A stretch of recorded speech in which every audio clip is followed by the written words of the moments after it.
Bonjour à tous, bonjour à toutes, bienvenue dans votre flash d'information et c'est sur Malikouna Foni Web TV.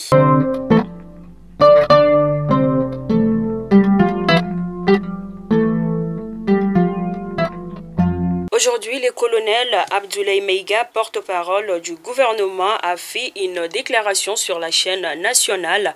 Suivons cela ensemble. Infiniment, face à cette situation malencontreuse, le gouvernement a pris un certain nombre de décisions dont la teneur suit dans le communiqué numéro 019 du gouvernement de la transition, que j'ai l'honneur de vous délivrer ici. Le gouvernement de la République du Mali prend acte de la décision unilatérale du 17 février 2022 des autorités françaises de procéder au retrait des forces militaires de Barkhane et de Takuba en violation des accords liant la France et le Mali et impliquant d'autres partenaires. Cette décision fait suite aux annonces également unilatérales de la France le 3 juin 2021 de la suspension des opérations conjointes avec les forces maliennes et le 10 juin 2021 de la fin de l'opération Barkhane, sans préavis et sans consultation préalable des autorités maliennes. Ces décisions unilatérales constituent des violations flagrantes du cadre juridique liant la France et le Mali. Le gouvernement rappelle que par rapport aux résultats attendus, les résultats obtenus et annoncés officiellement par les autorités françaises n'ont pas été satisfaisants.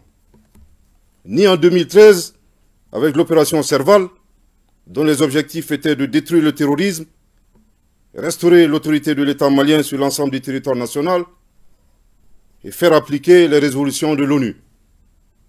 Ni en 2016, avec l'opération Barkhane, dont les objectifs étaient de lutter contre le terrorisme, aider à faire monter en puissance l'armée malienne et intervenir en faveur des populations. Malgré la présence de l'opération Barkhane et des forces internationales, de 2013 à 2021, le Mali a risqué la partition et la menace terroriste, initialement localisée au nord du Mali, s'est répandue sur l'ensemble du territoire national. Le gouvernement rappelle que l'opération Serval n'aurait pas été nécessaire si l'OTAN n'était pas intervenue en Libye en 2011. Cette intervention qui a fondamentalement modifié la donne sécuritaire dans la région et dans laquelle la France a joué un rôle actif de premier plan et aux grandes dames des Africains, est à la base des problèmes sécuritaires actuels du Mali, en particulier, et du Sahel en général. Contrairement aux allégations relatives à la dégradation de la situation sécuritaire, les autorités de la transition, dans l'exercice de leurs droits souverains, ont entrepris des actions volontaristes pour diversifier les partenariats, consenti d'énormes efforts, permettant ainsi la montée en puissance des forces armées maliennes et l'amélioration significative de la situation sécuritaire sur le terrain depuis 6 mois, notamment en vue de créer les conditions sécuritaires pour la tenue d'élections. En outre, pour un retour rapide à l'ordre constitutionnel, le gouvernement du Mali a mis en place un mécanisme de concertation visant à adopter un chronogramme consensuel en rapport avec la CEDEAO, l'Union africaine, les Nations unies et certains pays de la région. Au regard de ces manquements répétés des accords de défense, le gouvernement invite les autorités françaises à retirer sans délai les forces Barkhane et Takuba du territoire national sous la supervision des autorités maliennes. Je répète, au regard de ces manquements répétés des accords de défense, le gouvernement invite les autorités françaises à retirer sans délai les forces Barkhane et Takuba du territoire national sous la supervision des autorités maliennes. Je répète une dernière fois. Au regard de ces manquements répétés des accords de défense, le gouvernement invite les autorités françaises à retirer sans délai les forces Barkhane et Takuba du territoire national sous la supervision des autorités maliennes. Le gouvernement exhorte nos vaillantes forces armées et de sécurité nationale à plus d'engagement de vigilance et de détermination dans l'accomplissement de leur mission de défense de l'intégrité territoriale et de sécurisation des personnes et des biens. Attaché aux valeurs de dignité, le gouvernement reconnaît les sacrifices consentis et s'incline devant la mémoire des victimes de l'insécurité, civiles et militaires, maliennes et étrangères.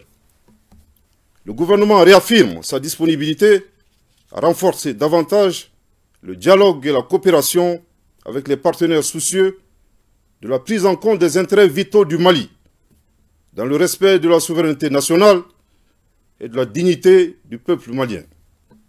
Le gouvernement du Mali appelle la population à rester sereine et vigilante et prend l'engagement que toutes les dispositions sont prises pour garantir la sécurité.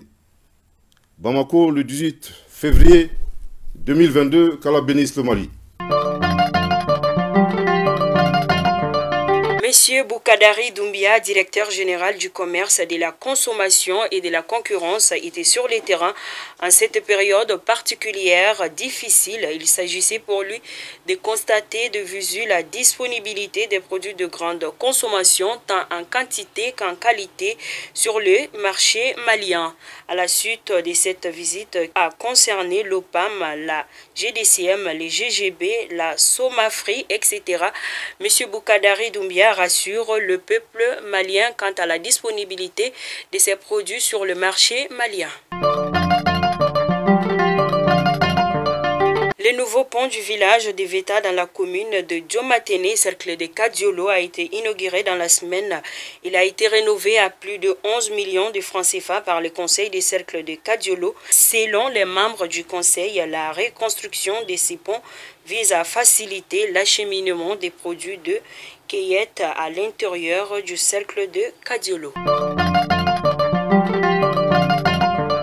52 millions de francs CFA ont été investis dans la construction d'un centre de formation professionnelle à Bafoulabé. L'infrastructure sera composée de 6 salles de classe, des latrines et un grand hangar. La réalisation de ces infrastructures entre dans le cadre du jumelage entre Bafoulabé et Angata, l'Escan de France. Le CFP va accueillir des élèves déscolarisés du cercle de Bafoulabé. Les travaux ont démarré il y a 6 mois et prendront fin très bientôt. Fait divers dans le cadre de la patrouille pédestre, le commissaire divisionnaire Mamadou Bolodo Maïga et ses hommes viennent de saisir d'importantes quantités de drogue au marché de Ngolonina. À présent, les actualités hors de nos frontières, l'Afrique du Sud, l'Égypte, le Kenya, le Nigeria, le Sénégal et la Tunisie ont été choisis par l'Organisation mondiale de la santé afin de permettre au continent africain qui a souffert d'un accès restreint aux vaccins anti-Covid de fabriquer ses propres vaccins pour lutter contre la pandémie de coronavirus, mais aussi d'autres maladies. Fidèles abonnés de Malikouna Founi, où que vous nous suiviez, c'était donc là votre flash d'information. Je vous donne rendez-vous pour un prochain numéro. D'ici là, portez-vous bien et bon week-end à tous. Merci.